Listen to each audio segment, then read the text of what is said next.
It's about to start. It's about to start. Oh, I see. It's up there. We're recording, Brett. There we go. Well done. You actually know how to push the button. You know, thank you, Mike. Like, I really want to start. No. Really, no. Stop. Really nice. No, stop. No, you weren't going to swear. We're talking about teachers. We're talking to children. But I'm going for it. I don't care what you're saying. So can I try this? Yes, try it. Welcome to Think WTF. Thank you. There we go. How's that? It's not bad. So it's been a while, guys.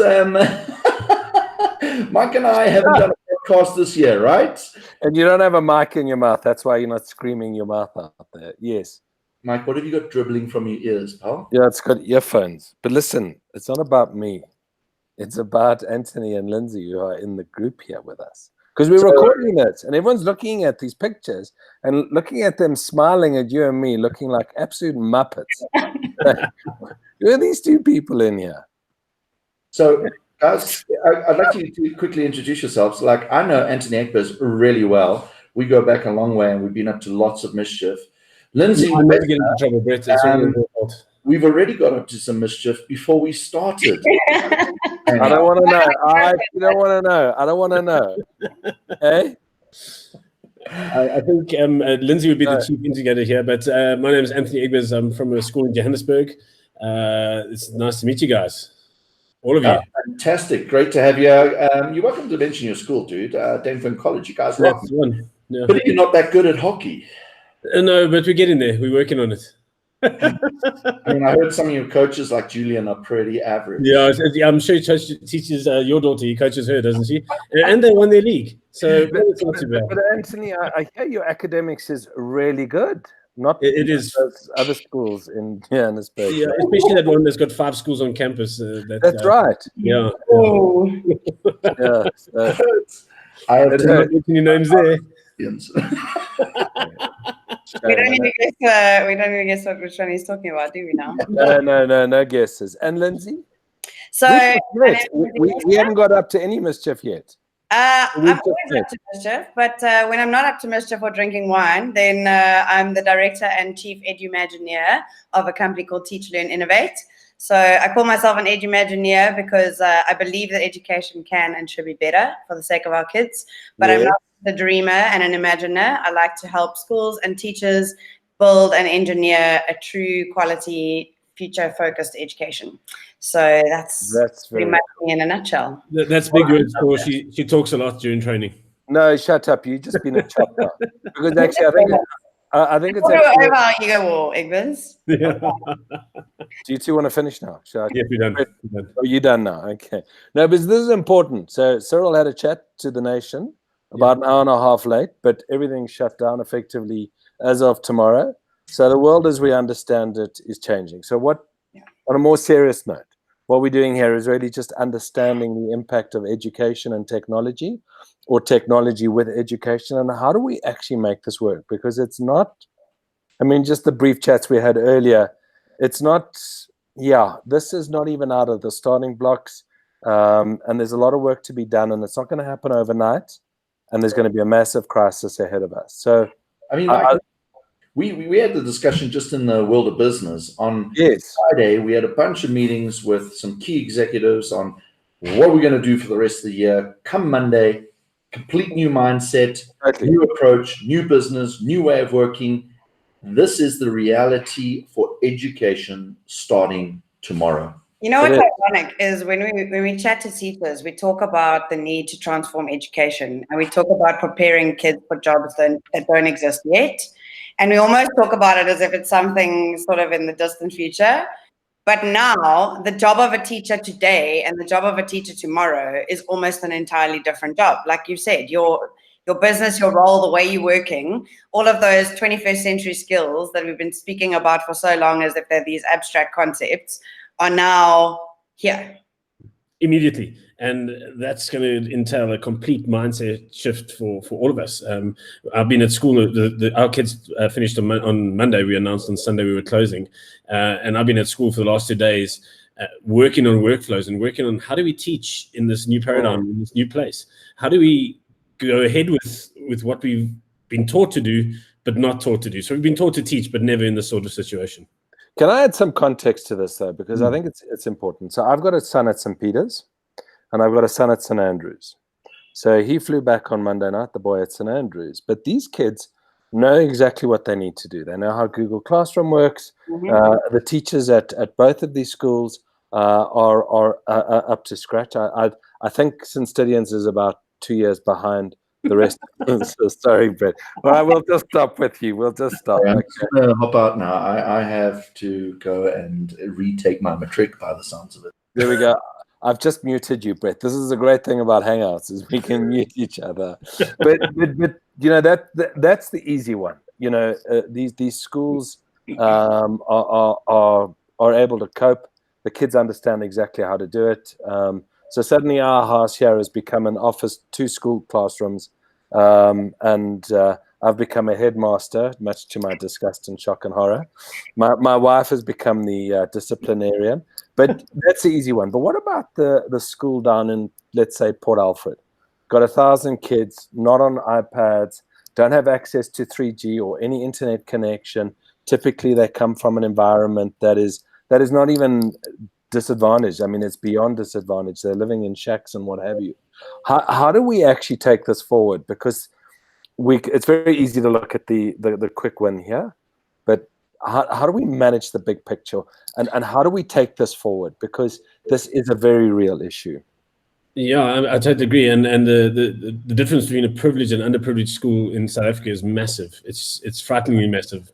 And the big question in a group of teachers we started on Twitter, #ZAEdu, let's give Lindsay credit where credit's due, her and Lee Morris. That group has done a lot of sharing and a lot of thinking over the last couple of days. But how do we get this down to kids? How do we get kids who do not have the privileges that the kids we teach have? And it's going to be a big gray area in the next couple of weeks. And it's something that we as teachers and maybe even as government have to solve fast. And we have to start working on it yesterday. No. I think like we've got to understand that we can attack this from both ends, because like you said, Michael, you've got teachers and privileged schools where kids have got devices, they've got tech, they're using Google Classroom. Some of the teachers are using Google Classroom as a worksheet machine, and others are actually designing true 21st century progressive engaging learning. And I think engagement is... Just break that down, sorry, because I don't understand that, because you've now just given this headmaster a lot of insights on how to manage okay, yeah. I'll go in a second, but I think what I'm trying to get at from a big perspective is we need to be looking to get every teacher towards a vision for a truly meaningful future-focused education that actually empowers kids with the things that the World Economic Forum talks about in the Future of Jobs report.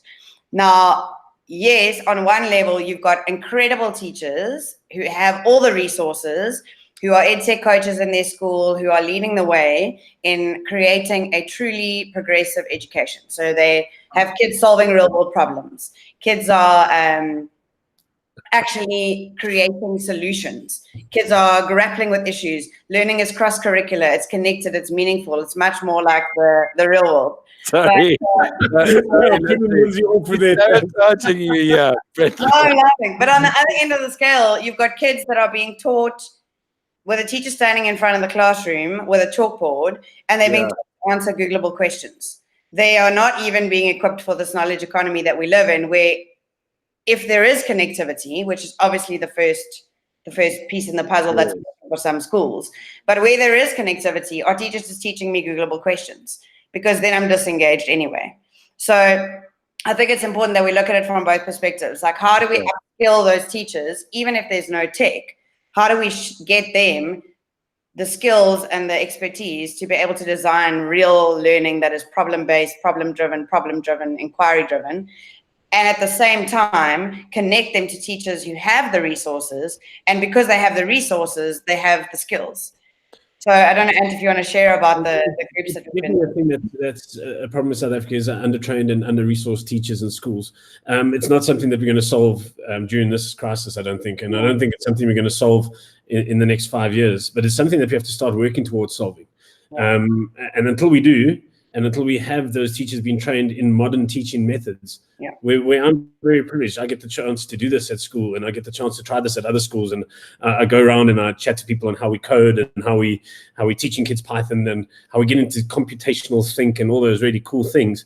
And there's a teacher down the road who really doesn't even have access to that sort of thought, never mind the ability to teach that. And until we have that sort of that thinking in the forefront of our teacher education, that's going to be a problem. And that has to start now. And that's why we came to you guys, because we're going to put this message out that we have to start looking after our teachers in a way that equips them to teach towards the 22nd and 23rd century, never mind, or the 21st century skills. Those are not even existing more. They're now education 4.0. We've gone beyond 21st century skills. Those should be embedded and gone, and we've taught them what's next and where do we go.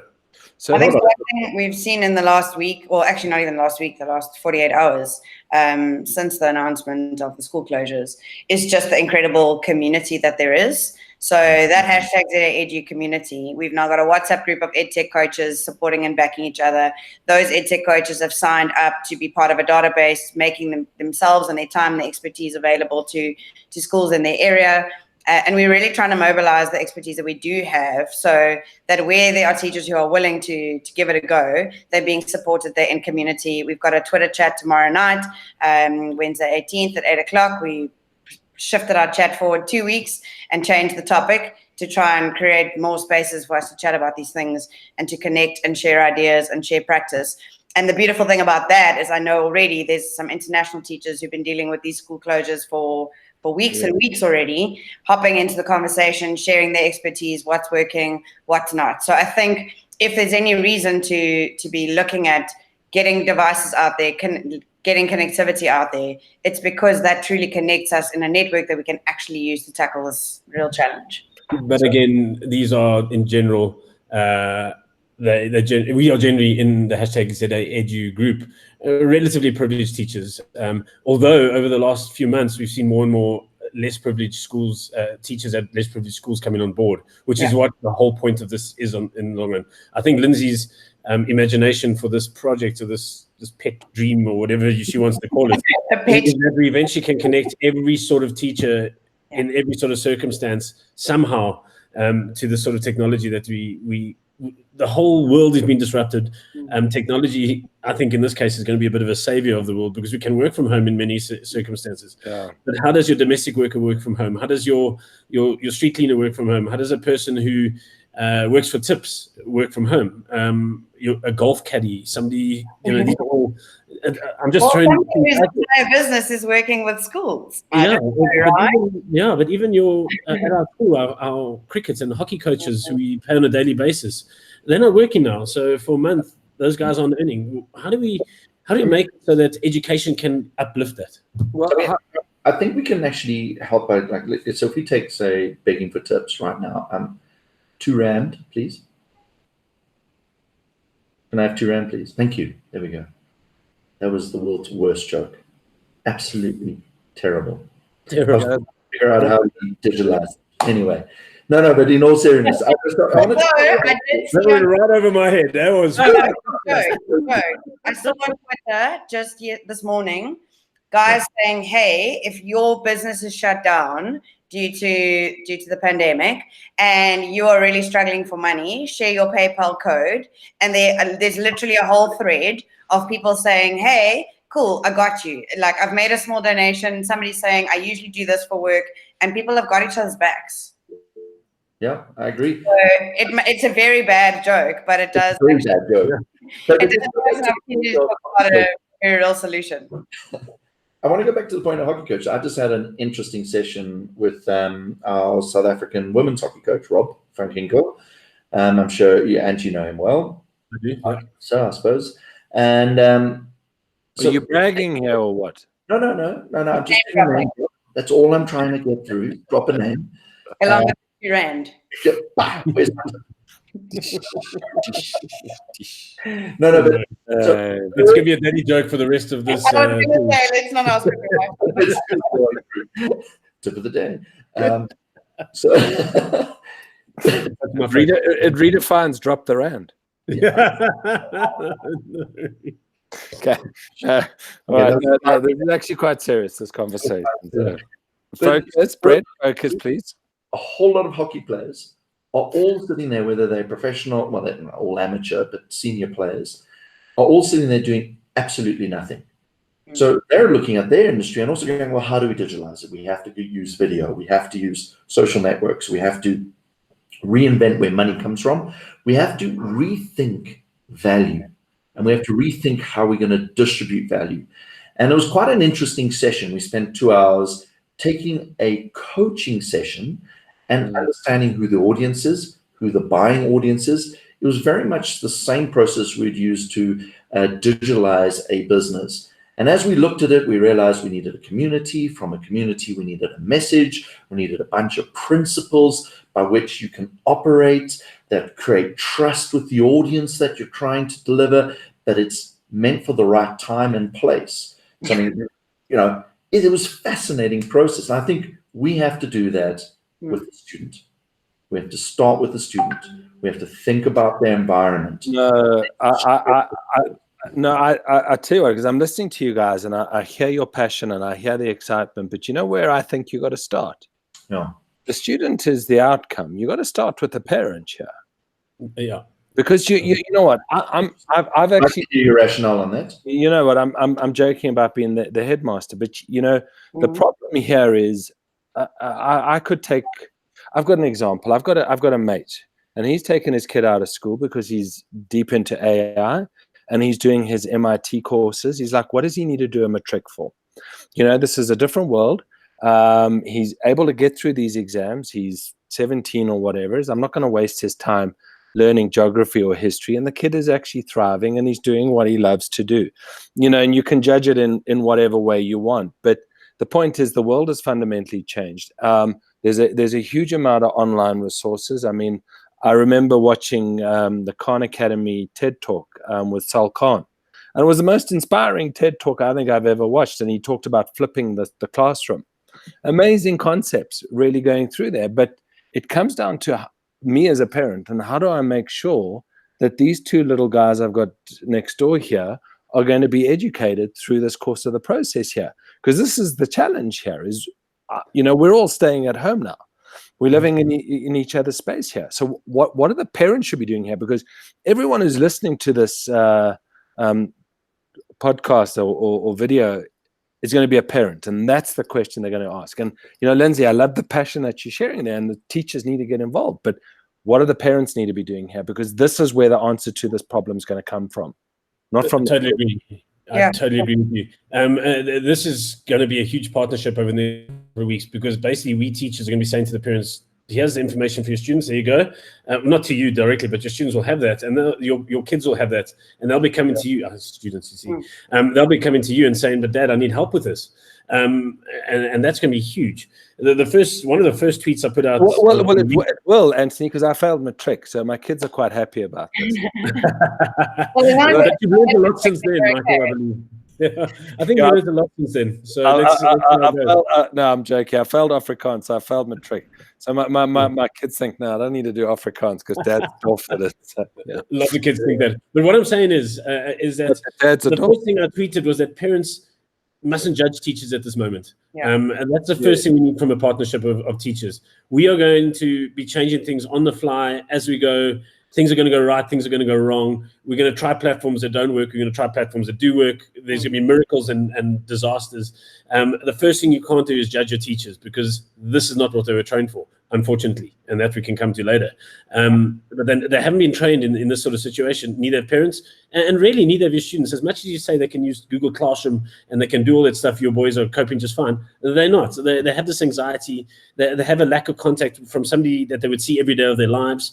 They're suddenly in their own home. They don't have their friends around them. It's all well and good that my daughter can pick up her phone like she probably is doing now, blowing her brains out on TikTok with her friends. But that's not social interaction. That's not high-fiving and giving a hug and all that sort of stuff. So this new thing is going to take a strong partnership between parents and teachers, that we don't judge each other. We're all going to find hard times. We're all going to struggle. We're probably all going to cry at some stage or the other, mainly through lack of sleep because our kids are driving us balmy, one way or the other. Yeah, and but we need that partnership. on that partnership note, I think it's important to understand that like no parent has an experience of schooling that is akin to what schooling looks and feels like today. So I think sometimes, I mean, I see it when I do inquiry-based learning showcases and we invite the parents, and the parents come and they ask the kids facts they ask the kids Googleable questions. So I think we need to have grace for each other. We need to have patience with each other and keep those communication channels open. And I think that for the parent, the best place to start is asking questions. What does this learning look like? What has your teacher told you? Rather than assuming that it's going to be do this worksheet, do that activity, do this, do that, and that schooling feels the same way that it felt for parents when they were in the classroom last, most likely. So I think it's really important to understand that education is changing, and education looks and is totally different all the time. In certain pockets, Lindsay, I think we have to be very careful about saying that. That's in certain pockets. Yeah. There will still be, and I'm pretty sure that at Dainfern, and I'm not pretty sure, I know, we will still be rolling out some worksheets to you next week, because there's still a very content, although we're online and we do inquiry-based learning, we do all this stuff, there's still a need to reinforce those skills through the acquisition of knowledge, and how we do it. I'm not a huge, and I'm not propagating worksheets here. I don't like them. But we need to. They're not the problem. What really is, what I'm really trying to get at is parents coming from a place of asking questions, coming from a place of what does your teacher expect? How do you normally learn in this class? What have you been learning? Really just digging deep, even if they give you those one-word teenage grunt answers, to keep on probing, to really understand what they're trying to do, and also acknowledge that none of us really know what we're doing.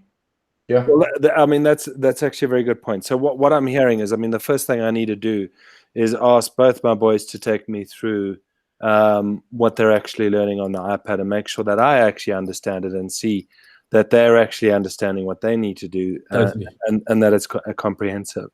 Because I mean, this is really the next step here. People listening to this are going to be like, well, what else should we be doing? What other advice have you got for parents? Because you know what, at the end of the day, the challenge is going to be the isolation. There's obviously going to need to be a lot of corporate network that needs to come into play. But people will go through this process with a lot of empathy, and you know, they're going to be paying their maids and their gardeners whilst they send them home. I hope. Yeah. I honestly hope. Yeah. You know, and people say they don't want to pay school while the kids are not being schooled if they're at home. Yeah. So what other advice would you have for parents actually looking at this? Because if parents start becoming the driver of this becomes the movement. Yeah. It makes your job very easy, Lindsay. It makes it very easy. I saw some great advice. I'm going to jump in online. That is, take this time to reconnect. We live in such busy times. There will be schoolwork, and it'll be probably what we'll be doing at Dainfern is setting about 2.5 hours of work, in inverted commas, per day. It might take longer, it might take quicker. And then we're going to ask our parents to spend some time with their kids. Cook a meal with them, you know, take them for a walk, because you're going to be their social contact. You're going to be the person that plays with them, that wears their energy out. You might have to go for a jog with them, Brett. I know that'll be a tough one. Whatever it takes. You told me about the squash, it's your own fault. I nearly died. We're going to need parents to I feel like that it seems like something that we don't talk about often, because you know, we go to work and then we come home and we ask the kids about their day, and you know, there's this kind of, you won't understand the world that I'm in and the world of work. But I think actually, in my experience, this generation Z, they have an incredible knack of understanding things that we just don't have. And parents are at home now, right? They're at home, right? And so it's like, hey, Dad, I'm learning this. Where would it be relevant in your job? Or when did you do this in your job? Or what does your job look like? Or why do you love your job so much? What do you hate about your job? You know, even those kinds of conversations. How did the parts of the worm help you? Yeah. And if they don't, well, then let's have a conversation. Well, okay, well, what would help us? You know, what fascinates you about this thing that you're learning? Let's explore that together. Hey, I don't know. You know, I think, Michael, when you're saying, you know, you feel like you have to help kids with their homework, we feel like we need to have the answers. And let's be honest, like when last did we do grade 7 maths, you know? No. I know I don't have the answers, but I know where to take them to get the answers. That facilitates a conversation. We're saying, hey, kid, I don't know. Let's figure this out together. Or actually, you know, can you show me how to do this so I can teach the younger sibling? So Lindsay, let me ask you this then, because the challenge here, the world is going to come out of this coronavirus a very different place. So in many, if we just look at the outcomes of this, there are going to be many blessings. For every curse, there is a blessing, and there will be a great deal of blessings. So surely what the school should be doing here is working closer with the parents, because maybe I'm a bit disconnected because my wife picks up on a lot of it, because it's just the way that we've structured our family situation. She's not working, so it's easier for her to be more involved with the teachers and what have you. But surely to drive this new way of education, you've got to create the movement amongst the parents. And is there a way that you can get the schools to actually inform us as parents in more detail? Give us a deeper understanding of what is going on.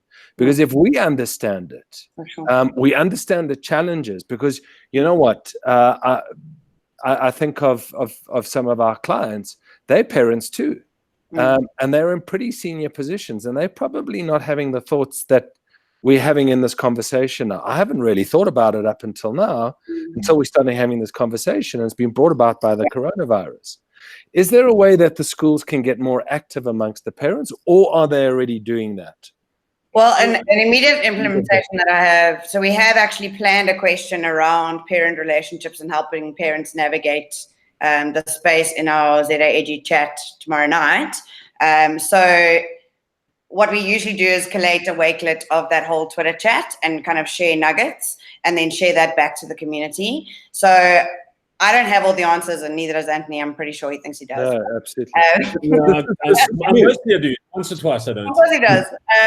But I do think that creating conversation among schools about what they have found effective, how they are engaging parents, ideas that they have, is a check-in like this. Can we have a quick little Q&A with the teacher at the end of the week on a video call? Are there things that we can do to up that engagement? So off the top of my head, that's about the only idea that I can think of, but I do know that putting it to our community tomorrow is going to generate a couple more ideas, and I'm sure.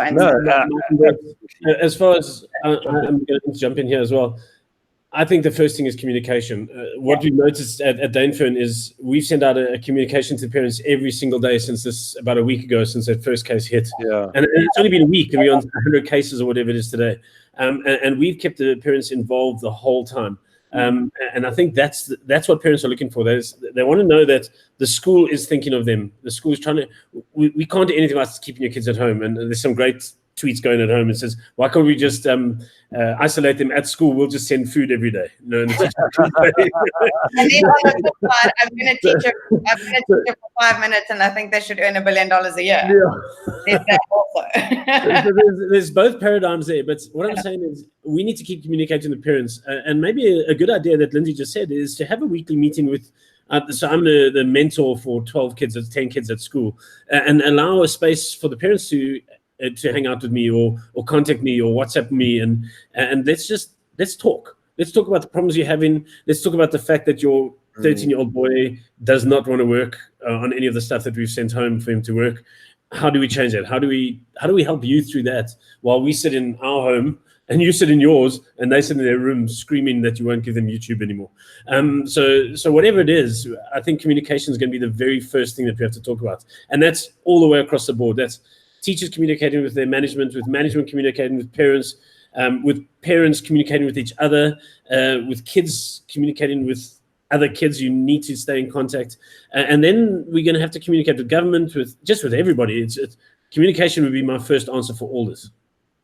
And I've got this. I totally agree with you on the communication side, and it's you've got these amazing tools in creating groups, WhatsApp, Telegram, you name it, they're fabulous. And I don't think we use it enough, and there's a social stigma against it. Just not email, please. No, not email. You raised a really interesting point, and I love both you and Lindsay just to expand on it a bit more. And I think it's something all parents are starting to think about now, is the routine. And so, there's no more sports. There's no more interaction. So we've been thinking about it as well. How do we allow our kids to at least have one or two friends that they can get together, or there's a safe house that we're all quarantine kind of thinking, and we can swap, and it's a bit controlled. What the day could look like. Because it's. I mean, we can't wake up this morning not doing much. At least sleep in, right? But you're starting with exactly the right thoughts. Our kids, more than needing to be educated now, they need to be looked after. And that's from the richest to the poorest kid. They've been in this routine of, we don't have bells, but they've been in this routine of bells and times and seeing people and meeting their teachers and having these safe adults around, and all that sort of stuff. And we need to build this sort of routine into their lives there. We need to keep them active. So I was at school today because we isolating but still working. And my daughter phones me and says, I'm going for a run. And she just went around a complex and just ran because she was antsy and just ready to get out of there. And Riley, you've met her. She's very active. So videos though of like parent-child workouts. Yeah. No, let's not confuse that. Like doing frog jumps over each other and kind of making it a whole experience. Yeah, but the routine is going to be important because kids are, in fact, not kids. We are all routine people. Yeah. We all wake up, have our coffee, brush our teeth, go to school. I bet you if you set an alarm, you would leave within 5 minutes most days for work if you have a job to go to. And I know I do that as well. Suddenly I don't have that routine. Oh, snooze, actually, let's just switch off the alarm. And let's not work. Let's become slobs. And we have to make sure that we don't fall into that mindset as parents, as teachers, and as kids, that we have a time when we get up, we have a work play. Start working at 9. That's fine. We may as well take advantage of the situation. But let's take an hour lunch. Instead of having a quick lunch, go to with your kids and cook something. Cook something that you can eat at lunch and have a big lunch and a small supper. Small things like that. To cook. We're loving that idea. Yeah. Just cook. There's no bread on the shelves. Let's bake bread. Yeah. Let's not go to Woolies prepackaged meals. If you have little recipes, you can learn maths, you can learn science, you can learn language, you can write your instructional text. You've got a whole bunch of actual curriculum outcomes. Recipes. Right. Well, the only thing I'm going to learn if I let why we should buy your bread. No, the only thing I'm going to learn if I let my son loose in the kitchen is patience. He's a master chef already, dude. My youngest is 13, and my wife was down in Grahamstown, and I arrived home one Friday afternoon or one Thursday afternoon, and he had cooked us up this beautiful meal. And so, I'm quite spoiled there. Why might so fat? Now that I think about it, kids to come up with some little online business ideas with you. Oh, nice little. Okay, so what are the problems people are facing? Okay, people are struggling to exercise. Okay, how could we help them with that? Maybe let's have a little YouTube channel, let's have a TikTok video, or let's make an app or prototype an app, even if they're not making an app. Let's think through solutions and actually engage them in real learning, we can learn. Absolutely, 100%. So I want to pull us back into next steps. So we've got, so I'm just looking at the time and availability. You guys have kicked off an amazing initiative. Hashtag EduZA. You can Edu. ZA Edu. Yeah, that's the one. No, I'm confused. What's the hashtag now? What we'll do is we'll post the hashtag. So your son can teach you that. You can do that as well. That's your kids can teach you as well, man. No. But I'm actually being serious because is don't think of me, I'm dyslexic. No, you are dyslexic. No, just so everyone knows what the hashtag is. What's the correct hashtag here? Because Brett can't get it right. Hashtag ZA. Can't get it right. ZA. Hashtag ZA Edu. EDU. EDU. That's the one. Okay. So now you guys are doing a great initiative, and you know what? It's a small team of people, and you're getting lots of traction. But you have a couple of days. Some regions are going into holidays now, so maybe a lot of schools will rebalance their schedules, and there's a countdown of possibly 3 to 4 weeks to get ready. Best case. Because it's going to go longer than 3 to 4 weeks. We're going to see this go on for 6 months. And so we, as a community, need to get as big and strong as possible, as educated as possible. I don't think it's possible to do it just by yourselves. No. How do we get business involved? So first of all, let's give credit where credit's due. Ed tech companies and tech companies, and I'm going to mention Cisco here because I heard good news today. Lindsay, I've still got to share it with you. It's coming. All these, the WebEx is going free for schools. That's great. So there's a whole bunch of stuff that tech companies are doing. So let's give them credit where credit's due. Most of the platforms that we use at school have offered free upgrades if you don't already have them. They've opened their doors. It's just been incredible. There's a list of, I don't know, 127 or something ed tech companies that have opened their platforms during the coronavirus. Look, let's be granted, most of them are American companies and doing it because America's in trouble, not because we're in trouble. That's the reality. But we are going to use it while we can. But what we need is South African companies to start helping us. And there's a couple that are. The Purple Mash, two simple representatives in South Africa, have opened their platform. They've started online training. There's a whole bunch of smaller companies that are. But what we're looking at, and especially for those underprivileged schools that we were talking about earlier, sort of forgot about, we're going to need, and Brett, we talked about this, I don't know, when you were still at Google, but we need a hardware provider, we need a software provider, we need a training provider, and then we need a connectivity provider. And until we have all four of those in a box that we can go to school and say, here it is for every student, we are toast. Just break that down in detail. Just break those four providers down. Good point. Yeah. Before we get, I'm really chuffed with what Vodacom's done. I think they can push it longer, but let's go into each section, Mike. I think it is. Yeah, I just want to understand that because So the first level I think is connectivity. Linz, you agree with that? Infrastructure connectivity, number one. Yeah, because if we don't have that, we can't do any of the next levels. These tiers build on each other, right? So if you chuck a whole bunch of tablets into the schools, we've done that in South Africa before. We've done it without adequate infrastructure, and we've done it without adequate training, and then they're white elephants. So there are potentially actually schools where there are devices sitting that have been supplied. It's safe. No connectivity, and there's no training and empowerment on the use of those. So fundamentally, connectivity as well as accessibility to data, zero-rated data would obviously be the absolute ideal for, a collection of... Come on, ISPs. Come on, guys. And the thing is, I think, Vodacom's got their little e-school initiative going, and it's fabulous, and it's incredible, and it's amazing. But if we want to be controversial, we need to ask who's talking to the teachers who are at the forefront of this, and who's actually looking at what are the tools they're using. I mean, our EdTech Leaders WhatsApp group, it was unanimous. We could give you a list of 12 tools. We're like, these are the ones that we all love. They work across all subjects, all age levels. They're fabulous. These are the ones that are working. Can you zero rate these tools? And then magic can happen, as long as, of course, the teachers are empowered with training on how to use those tools. Lindsay, what you're saying goes exactly hand in hand. Connectivity for me, and whenever I advise a school that I go to where they're trying to do this, say, have your backbone done. But after the backbone, have your teachers buy in. Before parents, before kids, if your teachers...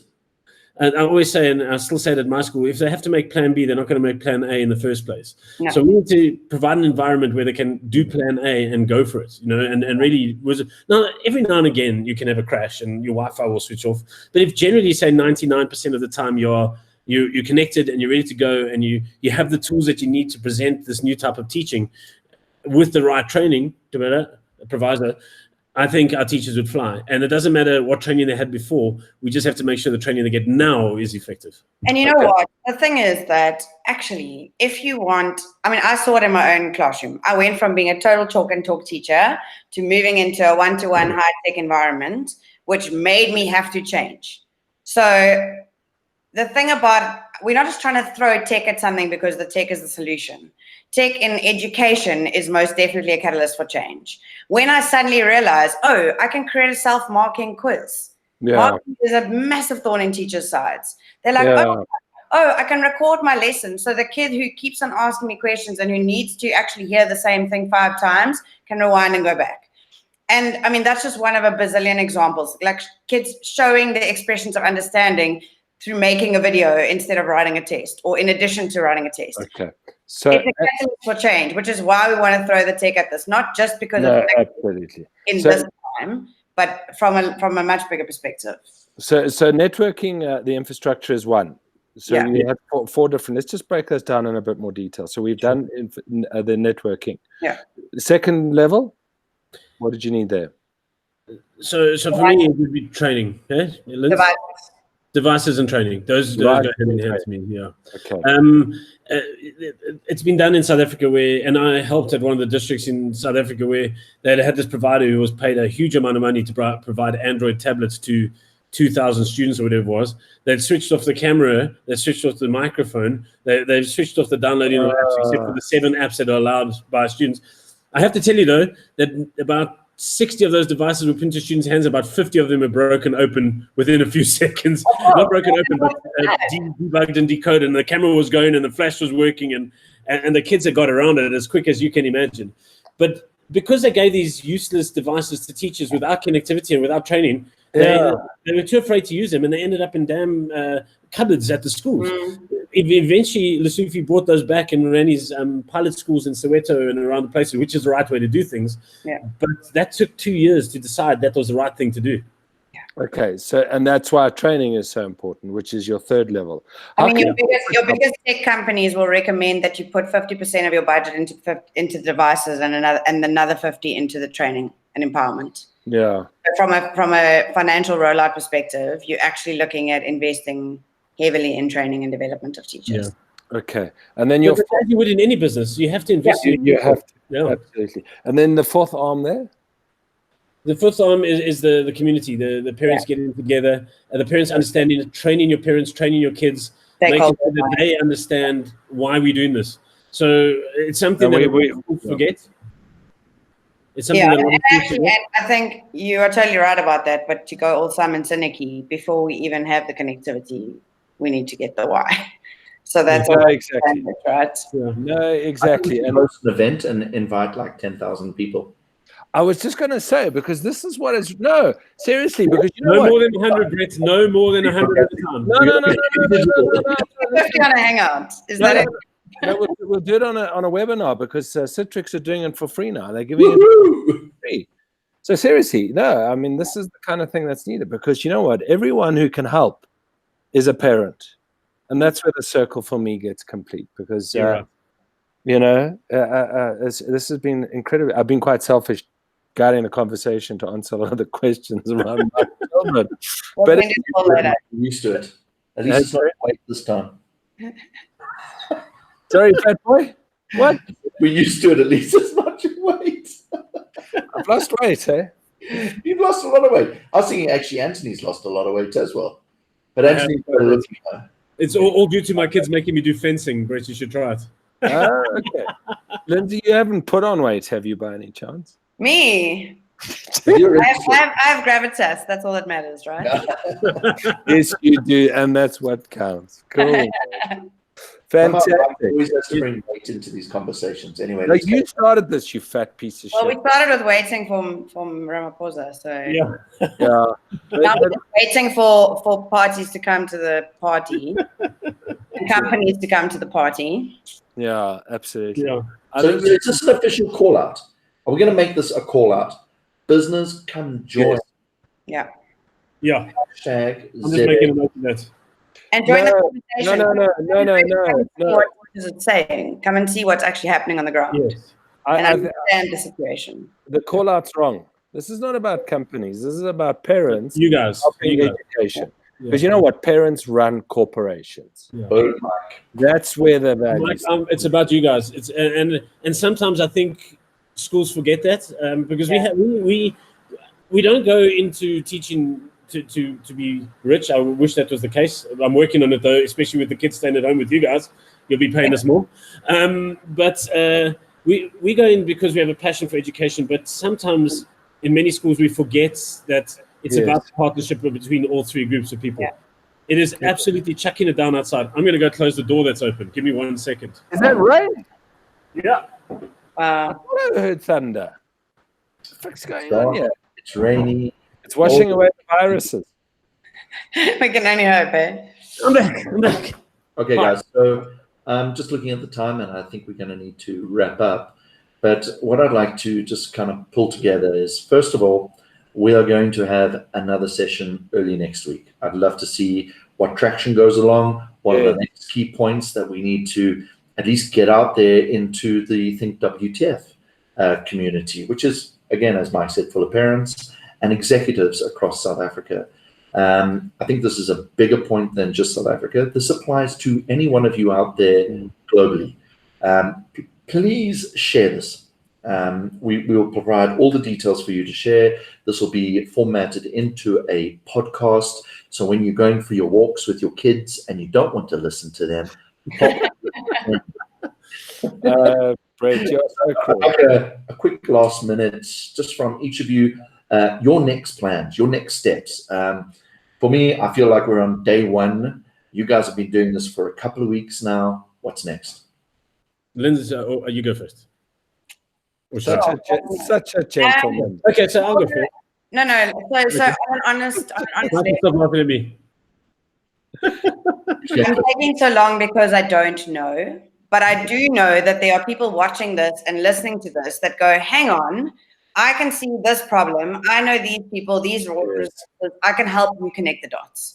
So essentially, the reason we've asked for a voice and the reason we've asked to chat to you guys and put our message out there is because we have so much, but we're missing some pieces.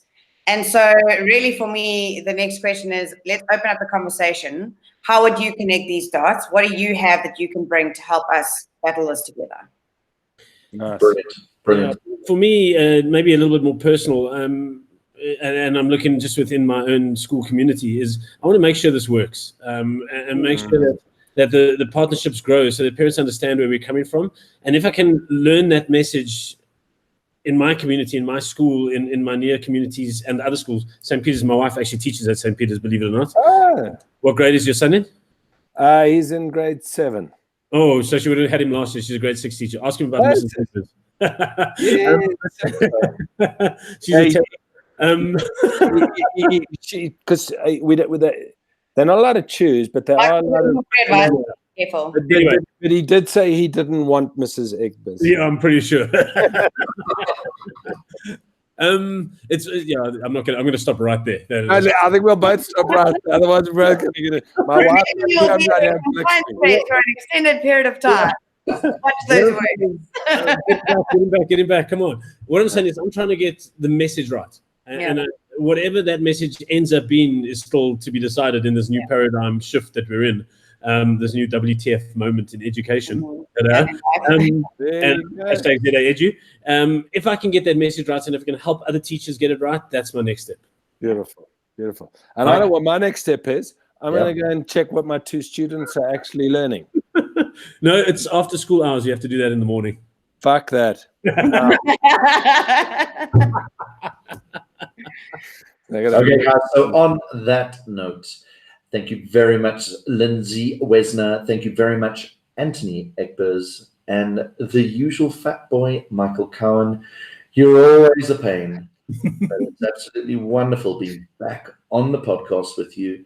And to all of you out there, we will be sharing all the details. So first of all, please go to thinkwtf.com. There's plenty more content. There will be more to come. And we are looking forward to taking a crisis and turning it into opportunity. Brett, we're going to have to start this whole thing all over again. It's not Think WTF. It's whatsthefuture.co, you dumb fuck. Oh, did we change it, Mike? We changed it like 2 years ago. Is this why we're getting no traffic? I think you're a product of a broken school system, maybe. So where we started is where we'll end. Ladies and gentlemen, thank you very much. Thank you. Good night, guys. Oh, cheers, man. Okay.